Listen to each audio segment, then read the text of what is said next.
यह 1717 का प्रीलिम्स का ये प्रश्न पत्र है और इसको हम आज 1 to 100 तक पूरा कंप्लीट करेंगे। बस इसमें से क्या है कि जो हम बस करेंट अफेयर का जो क्वेश्चन होगा उसको छोड़ देंगे, बाकी में जितना भी जीके जीएस का जो क्वेश्चंस होगा वो उसको यहाँ पे हम पढ़ेंगे और करेंट अफेयर का बस छोड़ देंगे। तो यहाँ पे फर्स्ट क्वेश्चन है, सतरिया किस राज्य की शास्त्रीय नृत्य शैली है? सतरिया असम की शास्त्रीय नृत्य शैली है। यह 8 मुख्य भारतीय शास्त्रीय नृत्य परंपराओं में से एक है। अन्य शास्त्रीय नृत्य भी हैं जो कि भरतनाट्यम मुख्य रूप से दक्षिण भारत तमिलनाडु की शास्त्रीय नृत्य शैली है। इस नृत्य को सबसे प्राचीन नृत्य माना जाता है। इस नृत्य को तमिलनाडु में देवदासियों द्वारा विकसित व प्रसारित किया गया था।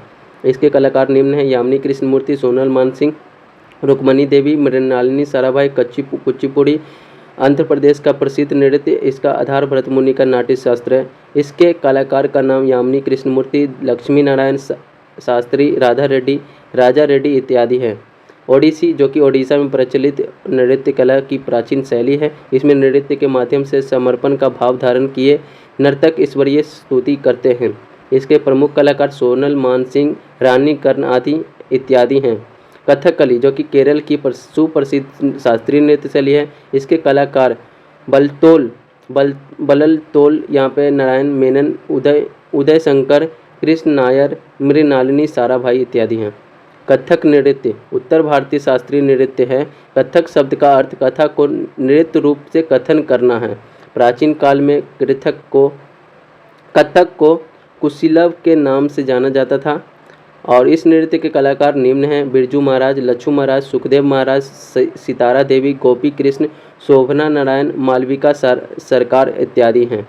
मणिपुरी नृत्य, जो कि भारत का एक प्रमुख शास्त्रीय नृत्य है। इसका नाम उसकी उत्पत्ति स्थल, जो कि मणिपुर के नाम पर रखा गया है। यह नृत्य मुख्य हिंदू वैष्णव प्रसंगों पर आधारित है। इसमें राधा और कृष्ण के प्रेम प्रसंगों को प्रमुख तरीके से दिखाया जाता है। इसके मुख्य कलाकार हैं अमली सिंह, आत्मम सिंह, नल कुमार सिंह, सविता मेहता, कलावती देवी, झावेरी बहने, गोपाल सिंह इत्यादि हैं। मोहिनी अट्टम, यह केरल राज्य के 2 शास्त्रीय नृत्यों में से एक है जो अभी भी काफ़ी लोकप्रिय है। मोहिनी अट्टम नृत्य शब्द मोहिनी के नाम से बना है। मोहिनी रूप हिंदुओं के देव भगवान विष्णु को धारण करता था ताकि बुरी ताकतों के ऊपर अच्छी ताकत की जीत हो सके। मोहिनी अट्टम के कलाकार कल्याणी अम्मा, भारती शिवाजी, रागिनी देवी, हेमा मालिनी, श्रीदेवी इत्यादि हैं। दूसरा प्रश्न है भारत का प्रमुख संयंत्र स्थापित किया गया था। स्वतंत्र भारत का प्रमुख संयंत्र सिंदरी में 1951 में स्थापित किया गया था। भारत में उर्वरक कारखाना 1906 में रानीपेट तमिलनाडु में खोला गया था। भारत विश्व में उर्वरक का तीसरा सबसे बड़ा उत्पादक और उपभोक्ता देश भी है। चीन, अमेरिका और भारत विश्व में नाइट्रोजन युक्त उर्वरकों का मुख्य उत्पादक देश है। पोटेशियम फर्टिलाइजर का पूरी तरह आयात किया जाता है। भारत में सहकारी स्वामित्व वाले पहले उर्वरक कारखाने की स्थापना 1951 में सिंदरी तत्कालीन, जो कि बिहार में की गई थी। उर्वरक उद्योग के लिए नेफ्था, कोक, भट्टी गैस, हाइड्रोजन, प्राकृतिक गैस, राख, फास्फेट, जिप्सम आदि कच्चा माल का प्रयोग होता है। बल्लालपुर इंडस्ट्रीज लिमिटेड कागज़ और कागज़ उत्पाद क्षेत्र की कंपनी है। यह महाराष्ट्र में स्थित है। राजमुंद्री आंध्र प्रदेश राज्य में है। गोदावरी नदी के तट पर स्थित है। किसी तत्व के समस्थानिक, ये तीसरा प्रश्न है, किसी तत्व के समस्थानिक से तात्पर्य है उस तत्व के परमाणु जिनकी द्रव्यमान संख्या अलग अलग हो। समस्थानिक उसे कहते हैं तत्व के परमाणु जिसकी परमाणु संख्या समान हो किंतु द्रव्यमान संख्या असमान हो, समस्थानिक कहलाते हैं। जैसे कि हाइड्रोजन के 3 समस्थानिक होते हैं: प्रोटियम, ड्यूटेरियम, ट्राइटियम। हाइड्रोजन के समस्थानिक ट्राइटियम रेडियो सक्रियता का गुण प्रदर्शित करता है। सर्वाधिक समस्थानिक वाला तत्व पोलेनियम है जिसकी 27 समस्थानिक होते हैं और ऑक्सीजन के भी 3 समस्थानिक हैं और ऑक्सीजन 16, 17, 18। वैसे तो इसकी परमाणु संख्या 8 होती है, तो इस प्रकार से इसकी परमाणु द्रव्यमान में अंतर आ जाता है, तो 16, 17, 18 परमाणु संख्या समान रहती है। समस्थानिकों के उपयोग: किसी पुराने कार्बनिक पदार्थ की आयु जानने में कार्बन के समस्थानिक, जो कि C14 का उपयोग किया जाता है। कैंसर के उपचार में कोबाल्ट के समस्थानिक C60 का उपयोग करते हैं। यूरेनियम के समस्थानिक U35 का प्रयोग परमाणु भट्टी में ईंधन के रूप में किया जाता है। घोंघा रोग के इलाज में आयोडीन के समस्थानिक I-131 का उपयोग किया जाता है। संभारिक संभारिक तत्व के परमाणु जिनकी द्रव्यमान संख्या समान हो किंतु परमाणु संख्या असमान हो संभारिक कहलाते हैं। देखो जैसे कि आर्गन और कैल्शियम। आर्गन का जो कि परमाणु संख्या होता है 18 लेकिन द्रव्यमान संख्या 40 होता है। कैल्शियम का परमाणु संख्या 20 होता है परंतु द्रव्यमान संख्या 40 होता है। इस तरह से दोनों की द्रव्यमान संख्या बराबर है। और हाइड्रोजन और हीलियम का द्रव्यमान संख्या अलग अलग होता है लेकिन यहाँ पे परमाणु द्रव्यमान है जो सेम होता है। तो समन्यूट्रॉनिक भी इसी प्रकार है। समान न्यूट्रॉन की संख्या वाले परमाणुओं को समन्यूट्रॉनिक कहते हैं। इनके लिए परमाणु संख्या Z तथा परमाणु द्रव्यमान A दोनों का मान विभिन्न होता है लेकिन A-Z यानी द्रव्यमान में से परमाणु संख्या को घटाने पे न्यूट्रॉन की संख्या प्राप्त होती है। इस प्रकार से लिथियम और बेरिलियम जो कि दोनों का परमाणु संख्या लिथियम का 3 होता है, बेरिलियम का 4 होता है। तो इस प्रकार से लेकिन न्यूट्रॉन की संख्या है जो अलग अलग होती है। द्रव्यमान संख्या भिन्न होने के कारण दोनों यदि माइनस किया जाए तो न्यूट्रॉन की संख्या बराबर आती है। 7 में से 3 जाएगा तो 4, इसमें भी 8 में से 4 जाएगा तो 4 है। तो इस प्रकार से न्यूट्रॉन की संख्या बराबर हो जाती है। हाइड्रोजन और हीलियम का भी सेम आता है न्यूट्रॉन की संख्या इस प्रकार से। निम्नलिखित और चौथा प्रश्न है, निम्नलिखित में से किस गुरु ने गुरुमुखी लिपि की शुरुआत की थी? गुरु अंगद देव ने गुरुमुखी लिपि की शुरुआत की थी। यहाँ पे इन्होंने ही गुरु नानक द्वारा प्रारंभ की गई लंगर व्यवस्था को भी अस्थायी बना दिया था। सिखों के प्रथम गुरु नानक सिख धर्म के प्रणेता। इनका जन्म आधुनिक ननकाना साहिब के तलवंडी नामक स्थान पर 15 अप्रैल 1469 को हुआ था। 15 अप्रैल 1469 को हुआ था। सिख धर्म के 5वें गुरु अर्जुन देव थे सच्चा बादशाह इनकी उपाधि थी। ये अकबर के समकालीन थे। 1589 में इन्होंने अमृतसर सरोवर के मध्य हरमंदिर साहिब का निर्माण किया था। गुरु गोविंद सिंह सिखों के 10वें व अंतिम गुरु थे। इनका जन्म बिहार के पटना में हुआ था और 1699 में इन्होंने खालसा पंथ की स्थापना किया था। गुरु नानक सिख धर्म के संस्थापक और गुरु अर्जुन देव आदि ग्रंथ की रचना किया था। यहाँ पे 5वां प्रश्न है, हिमालय से निकलने वाली नदियाँ 12मासी नदियाँ ये और कथन ये। 5वां प्रश्न, निम्न वक्तव्यों पर विचार कर सही उत्तर का चयन कीजिए। पहला कथन है हिमालय से निकलने वाली नदियाँ 12मासी नदियाँ हैं। इसका फिर तर्क है हिमालयी नदियों का उद्गम स्रोत हिमानियों में स्थित है। तो यहाँ पे आंसर है भारत के अपवाह तंत्र, जो कि भारतीय अपवाह तंत्र में अनेक छोटी बड़ी नदियाँ शामिल है और ये बड़ी भू आकृतियों की विकास प्रक्रिया तथा वर्षण की प्रक्रिया व लक्षणों के परिणाम स्वरूप उत्पन्न हुई है। हिमालय अपवाह तंत्र भूगर्भिक इतिहास के लंबे दौर में विकसित हुआ है और इसमें मुख्यतः गंगा, सिंधु, ब्रह्मपुत्र नदी द्रोणियाँ शामिल हैं। यहाँ की नदियाँ 12मासी हैं क्योंकि ये बर्फ पिघलने व वर्षण दोनों पर निर्भर है। ये नदियाँ गहरे महाखड्डों से गुजरती है जो हिमालय के उत्थान के साथ साथ अपरदन क्रिया द्वारा निर्मित होती है। महाखड्डों के अतिरिक्त ये नदियाँ अपने पर्वतीय मार्गों में भी आकार की घाटियाँ, छिपरिकाएँ व जलप्रपात भी बनाती हैं। कोसी नदी, जिसे बिहार का शोक कहते हैं, अपना मार्ग बदलने के लिए कुख्यात है।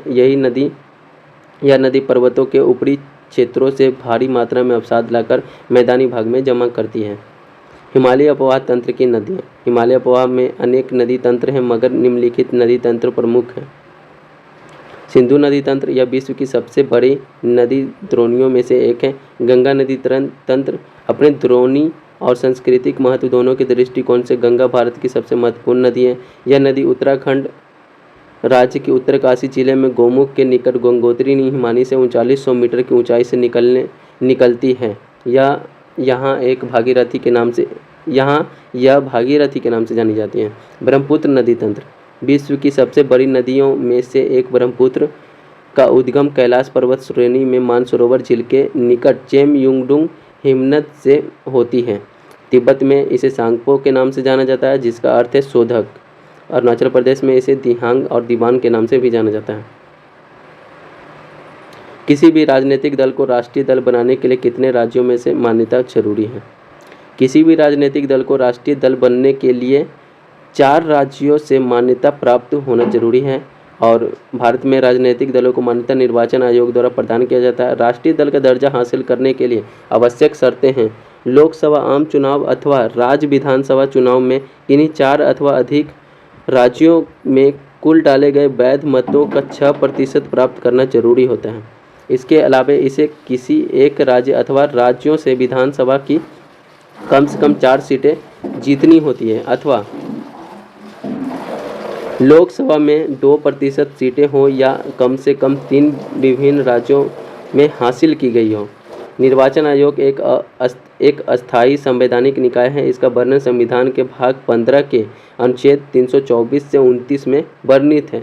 वर्तमान में मान्यता प्राप्त राष्ट्रीय राजनीतिक दल की संख्या यहाँ पे है। भारतीय जनता पार्टी जो कि चुनाव चिन्ह कमल है, भारतीय राष्ट्रीय कांग्रेस का चुनाव चिन्ह पंजा है, भारतीय कम्युनिस्ट दल हंसिया और बाली है, राष्ट्रीय राष्ट्रवादी कांग्रेस पार्टी जो कि घड़ी है, बहुजन समाज पार्टी हाथी, असम में इसका नहीं है, और भारतीय कम्युनिस्ट पार्टी हंसिया, हथौड़ा और तारा है। तृणमूल कांग्रेस जो कि जोड़ा फूल है, और नेशनल पीपुल्स पार्टी पुस्तक, आम आदमी पार्टी झाड़ू है।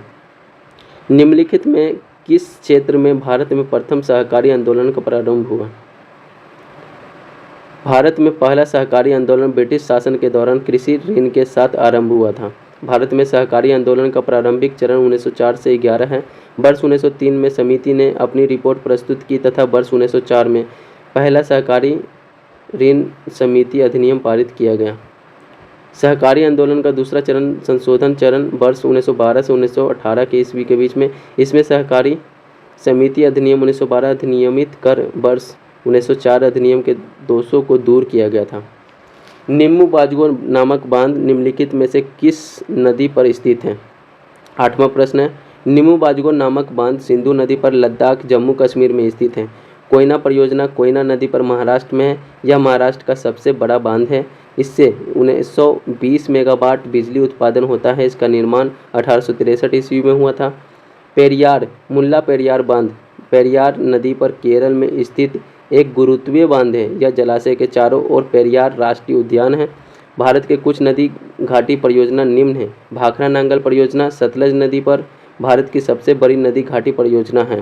पोंग बांध परियोजना ब्यास नदी पर क्रियान्वित किया गया। यह हिमाचल प्रदेश में स्थित है। उकाई परियोजना यह परियोजना गुजरात में ताप्ती नदी पर है। बाण सागर परियोजना सोन नदी पर स्थित है। 9वां प्रश्न है, किसी वस्तु की कीमत में वृद्धि से क्या तात्पर्य है? किसी वस्तु की कीमत में वृद्धि मुद्रा के मूल्य में गिरावट और वस्तु के मूल्य में वृद्धि से है। जब अर्थव्यवस्था में वस्तुओं एवं सेवाओं की आपूर्ति अपेक्षा मुद्रा की आपूर्ति अधिक हो जाती है, अर्थात वस्तुओं व सेवाओं की आपूर्ति की अपेक्षा उसकी मांग अधिक होती है, तो कीमतें सतत रूप से बढ़ती है और मुद्रा का मूल्य घटता है, जिसे मुद्रास्फीति कहा जाता है। जब कीमतों के सामान्य स्तर में लगातार वृद्धि होने लगती है तो वह मुद्रास्फीति की अवस्था कहलाती है। मुद्रा के मूल्य या क्रय शक्ति का कम होना या कमजोर होना मुद्रास्फीति का अवस्था है। निम्नलिखित में से कौन सी पार्टी या संगठन भीमराव अंबेडकर द्वारा स्थापित नहीं किया गया था? तो इसका आंसर है दलित समाज शोषण मुक्ति मोर्चा मंच की स्थापना डॉक्टर भीमराव अंबेडकर द्वारा नहीं किया गया था। डॉक्टर भीमराव अंबेडकर ने 1920 ईस्वी में the all India depressed class federation की स्थापना किया था। 1924 में बहिष्कृत हितकारिणी सभा की स्थापना किए थे। समाज समता संघ की स्थापना भी किया था। 1942 में अनुसूचित जाति परिसंघ की स्थापना किया था। भारतीय रिपब्लिक पार्टी एवं बौद्ध महासभा की स्थापना भी इन्होंने किया था। 11वां प्रश्न है, संस्थाएं और संघ बनाने की अधिकार किस प्रकार का अधिकार है? मैं यहाँ पे ऑप्शन नहीं बोल रहा हूँ, यदि चाहो तो ऑप्शन भी बोल देता हूँ। प्रत्येक व्यक्ति के लिए सुनिश्चित अधिकार। ऑप्शन बी है केवल नागरिकों के लिए सुनिश्चित स्वतंत्रता का अधिकार, कानून के समक्ष समानता का अधिकार, और डी नंबर है जीवन और दैहिक स्वतंत्रता का अधिकार। मुझे लगता है यह ऑप्शन बोलना कोई अति नहीं है, ज़रूरी मुझे नहीं लग रहा है, क्योंकि मैं डायरेक्ट प्रश्न के बाद आंसर ही बोल देता हूँ, बहुत ज़्यादा सही रहेगा। तो संस्थाएं और संघ बनाने का अधिकार किस प्रकार का अधिकार है? तो ये केवल नागरिकों के लिए सुनिश्चित स्वतंत्रता का अधिकार है। व्यक्तिगत स्वतंत्रता सभी मौलिक अधिकारों में से सर्वाधिक महत्वपूर्ण है। इसी को अक्षुण्ण रखने के लिए भारतीय संविधान में अनुच्छेद 19 से 22 तक व्यक्तिगत स्वतंत्रता से संबंधित प्रावधान किए गए हैं, जो मौलिक अधिकारों के भाग का मेरुदंड है। अनुच्छेद 19 में 6 तरह की स्वतंत्रता का अधिकार है। अनुच्छेद 19 के बोलने की स्वतंत्रता प्रेस की स्वतंत्रता कहलाता है। प्रेस की स्वतंत्रता भी है। अनुच्छेद 19 का बी जो कि शांतिपूर्ण एकत्रित होकर सभा करने का स्वतंत्रता है। 19 का सी जो कि संघ बनाने की स्वतंत्रता है, ये तो पूरा याद ही है। 19 का डी देश के किसी भी क्षेत्र में आवागमन करने की स्वतंत्रता है। 19 का ई देश के किसी भी क्षेत्र में जमीन खरीद कर निवास करने की एवं यहाँ पे बसने की स्वतंत्रता है। अनुच्छेद एफ है जो निरस्त किया गया है, अनुच्छेद एफ है जो निरस्त कर दिया गया है क्योंकि उसमें संपत्ति का अधिकार था। तो इसके बाद फिर 19 का जी है कोई भी व्यापार एवं जीविका चलाने की स्वतंत्रता, बशर्ते इसमें बशर्ते कि वहाँ पे उस राज्य में वह व्यापार गैर कानूनी ना हो। जैसे कि बिहार में यदि हम शराब बेचना चाहते हैं तो वह गैर कानूनी हो जाएगा। इस प्रकार से हम वो आजीविका चलाने के लिए वो व्यापार नहीं कर सकते हैं। तो मूल संविधान में 7 प्रकार के स्वतंत्रता का अधिकार था। अनुच्छेद 19 का संपत्ति का अधिकार जो कि 44वां संविधान संशोधन 1978 के द्वारा हटा दिया गया तथा इसे अनुच्छेद 300 के क के अंतर्गत एक कानूनी अधिकार के रूप में रखा गया। तो 12वां प्रश्न, ओजोन छिद्र से क्या तात्पर्य है? समताप मंडल में ओजोन परत की मोटाई कम होना, समताप मंडल में ओजोन परत की मोटाई कम होना ही ओजोन छिद्र से मतलब है। और ओजोन शब्द का तात्पर्य ओजोन परत का अपक्षय होने से है। समताप मंडल के ऊपरी भाग में पाई जाने वाली ओजोन परत सूर्य के पराबैंगनी किरणों को अवशोषित करती है। इन किरणों से आँखों के रोग व त्वचा कैंसर होने का खतरा होता है। कृषि एवं जलवायु पर भी बुरा प्रभाव पड़ता है। ओजोन परत से सूर्य की पराबैंगनी किरणें 70 से 90% तरंगें छन जाती है और ओजोन परत में छिद्र सर्वप्रथम फॉरमैन द्वारा 1973 ईस्वी में अंटार्कटिका के ऊपर देखा गया था, जहां सितंबर व अक्टूबर के दौरान ही वृद्धि होती है। ओजोन परत में छिद्र होने का प्रमुख कारक फ्लोरीन है। इसकी उत्पत्ति क्लोरोफ्लोरोकार्बन CFC हैलोजेंस व इनसे संबंधित कुछ अन्य पदार्थ कार्बन टेट्राक्लोरीन व मिथाइल क्लोरोफॉर्म जैसे रसायनों से होती है। ओजोन में बढ़ते छिद्र को रोकने के लिए 1887 में मॉन्ट्रियल प्रोटोकॉल जो कि कनाडा में एक अंतर्राष्ट्रीय सम्मेलन द्वारा आयोजित किया गया था। 13वां प्रश्न है, संयुक्त राष्ट्र संघ दिवस कब मनाया जाता है? संयुक्त राष्ट्र संघ की स्थापना 24 अक्टूबर 1945 को हुई थी। इस कारण संयुक्त राष्ट्र संघ 24 अक्टूबर को मनाया जाता है। संयुक्त राष्ट्र दिवस 24 अक्टूबर को मनाया जाता है। संयुक्त राष्ट्र संघ का मुख्यालय न्यूयॉर्क शहर में स्थित है। संयुक्त राष्ट्र संघ की कार्य करने की जो भाषा है वह 2 प्रकार की, अंग्रेजी और फ्रेंच। इसके अलावा 4 और भाषाएं जिन्हें राष्ट्र संघ की मान्यता प्राप्त है, चीनी, रशियन, अरबी और स्पेनिश है। संयुक्त राष्ट्र संघ के इसके 6 अंग हैं जो इस प्रकार हैं: महासभा, सुरक्षा परिषद, आर्थिक व सामाजिक परिषद, प्रन्यास परिषद, अंतर्राष्ट्रीय न्यायालय और सचिवालय हैं। वर्तमान में संयुक्त राष्ट्र संघ के 77वें अध्यक्ष कसाबा कोरोसी हंगरी के हैं। संयुक्त राष्ट्र संघ के वर्तमान महासचिव एंटोनियो गुटेरस हैं।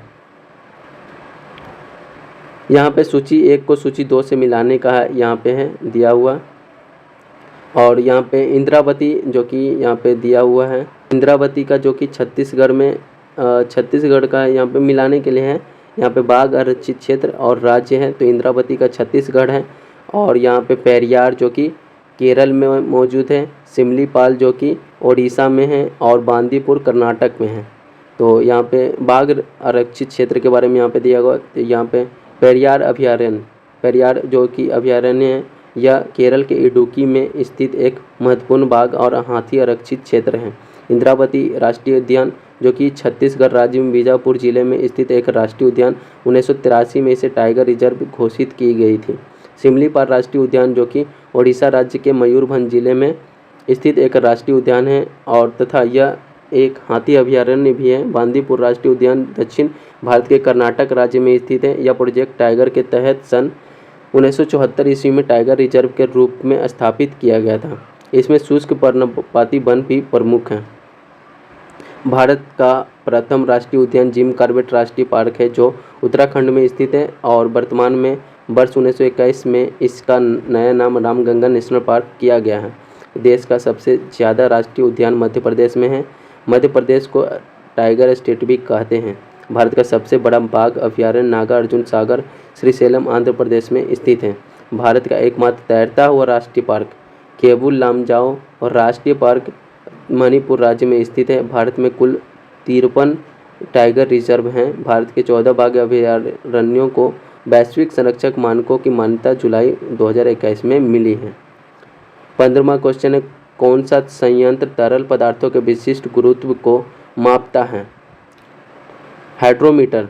हाइड्रोमीटर द्रव घनत्व मापी है और हाइड्रोमीटर के द्वारा किसी द्रव्य का अपेक्षित घनत्व मापा जाता है। इससे द्रवों का विशिष्ट गुरुत्व निकाला जाता है। हाइग्रोमीटर के द्वारा वायुमंडलीय आर्द्रता को मापा जाता है और हिप्सोमीटर के द्वारा समुद्र तल से ऊंचाई ज्ञात किया जाता है। ग्रेविमीटर एक वैज्ञानिक उपकरण है। इसके द्वारा पानी की सतह पर तेल की उपस्थिति ज्ञात की जाती है।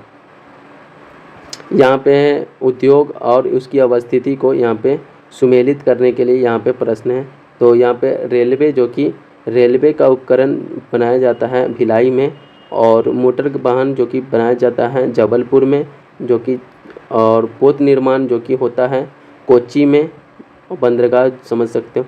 साइकिल जो कि लुधियाना में है। तो इसका यहाँ पे व्याख्या देख लेते हैं कैसे कैसे। पोत निर्माण स्थल जो कि कोच्चिन में, इसे अरब सागर की रानी भी कहा जाता है। इसके लोकप्रिय नाम से अरब सागर की रानी के लोकप्रिय नाम से जाना जाता है। वेम्बनाड कयाल के मुहाने पर स्थित कोच्चि पत्तन एक प्राकृतिक पत्तन है। इसे पूरब का वेनिस कहा जाने वाला है। यह बंदरगाह केरल के मालाबार तट के वेलिंगटन द्वीप पर स्थित है।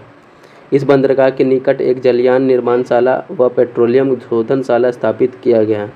भिलाई शहर छत्तीसगढ़ राज्य में स्थित है। भिलाई इस्पात संयंत्र भी यहाँ स्थित है और 1955 में दूसरी पंचवर्षीय योजना 1956 से 61 योजना में स्थापित की गई थी।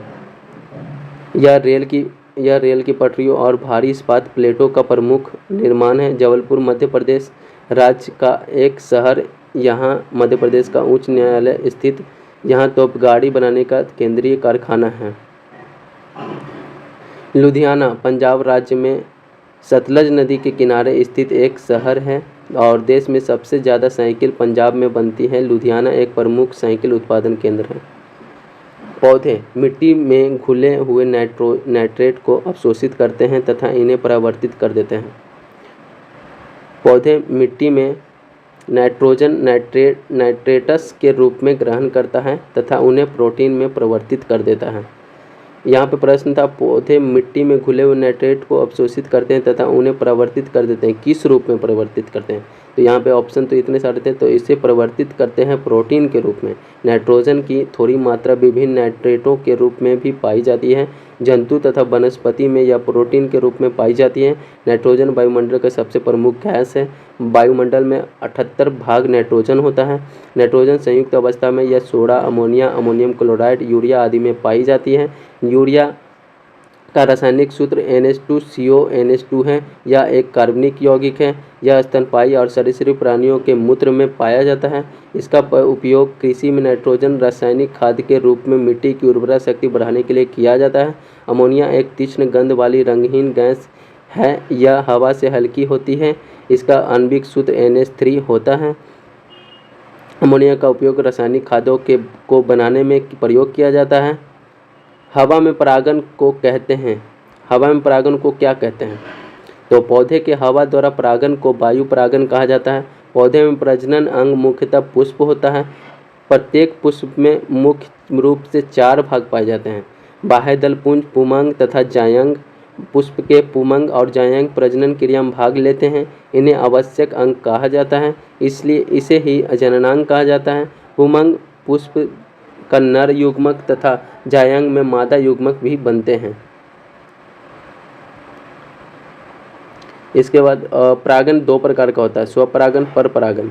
स्वपरागन जब एक पुष्प के परागन किसी पुष्प के वर्तिकाग्र पर या उसी पौधे पर स्थित किसी अन्य पुष्प के वर्तिकाग्र पर पहुंचता है तो इसे स्वपरागन कहते हैं। परपरागन जब एक पुष्प का परागकण उसी जाति के दूसरे पौधे पर स्थित पुष्प के वर्तिकाग्र पर पहुंचता है तो उसे परपरागन कहते हैं। परपरागन की विधियां क्या क्या हैं? वायु परागन जो वायु के द्वारा किया जाता है। कीट परागन जो कि कीट के द्वारा किया जाता है। जल परागन जो कि जल के द्वारा। जंतु परागन जंतु के द्वारा। पक्षी परागन पक्षियों के द्वारा। युवा जो प्रधानमंत्री कौशल विकास योजना, ये सब है जो उसका है करंट अफेयर का है, तो इसको रहने दो। केसर का मुख्य उत्पादक राज्य कौन सा है? भारत में केसर का मुख्य उत्पादक राज्य जम्मू कश्मीर है तथा पूरे विश्व में केसर के उत्पादन में ईरान प्रथम स्थान पर है। केसर विश्व की सबसे कीमती पौधा है। इसका वैज्ञानिक नाम क्रोकस सेटाइवस है और इसका उपयोग मक्खन आदि खाद्य द्रव्यों में वर्ण व स्वाद लाने के लिए किया जाता है। और कश्मीरी केसर को जीआई टैग्स भी प्राप्त है। जीआई भौगोलिक संकेतक है। 21वां प्रश्न है, जल शोधन का कौन सा तरीका सूक्ष्म जीवों को नष्ट नहीं करता है? और निस्यंदन प्रक्रिया के द्वारा जल में मौजूद सूक्ष्म जीवों को नष्ट नहीं किया जाता है। जल शुद्ध करने के प्रमुख उपाय विधियाँ निम्न हैं। आरओ सिस्टम, इसके द्वारा साफ पानी में बैक्टीरिया होने की आशंका बहुत कम होती है। यह पेय जल को साफ करके उच्च स्तरीय तरीका से बना देता है। यह गंदगी, धूल, बैक्टीरिया आदि को पानी से मुक्त कर शुद्ध व मीठा बनाता है। यूवी रेडिएशन, इसमें पानी में मौजूद वायरस और बैक्टीरिया के डीएनए अवस्थित हो जाते हैं, साथ ही हानिकारक बैक्टीरिया भी मारे जाते हैं। अव्यवस्थित हो जाते हैं, साथ ही हानिकारक बैक्टीरिया भी मर जाते हैं। क्लोरीनेशन, इसके जरिए पानी साफ किया जाता है। विभिन्न नगरों व सरकारी उपक्रमों में जलापूर्ति के दौरान यह प्रक्रिया अपनाई जाती है। इससे पानी शुद्ध होने पर उसके रंग और सुगंध में परिवर्तन आ जाता है। पानी में मौजूद हानिकारक बैक्टीरिया को नष्ट कर देता है। जल को उबालने से जल के अधिकांश कीटाणु नष्ट हो जाते हैं, परंतु इस विधि के द्वारा केवल सीमित मात्रा में ही जल को शुद्ध किया जाता है। NSDL का क्या नाम है? यहाँ पे फुल फॉर्म यहाँ पे बताया गया। तो NSDL का फुल फॉर्म होता है नेशनल सिक्योरिटीज़ डिपॉजिटरी लिमिटेड। यह एक संगठन है जिसको सिक्योरिटीज़ मार्केट में ट्रेड करने वाली होल्डिंग्स और सिक्योरिटीज़, शेयर, बॉन्ड, कैश को सुरक्षा प्रदान करता है। इस व्यवस्था में सभी काम ऑनलाइन होता है। कीट दंश में होने वाली खुजली किसके कारण होती है?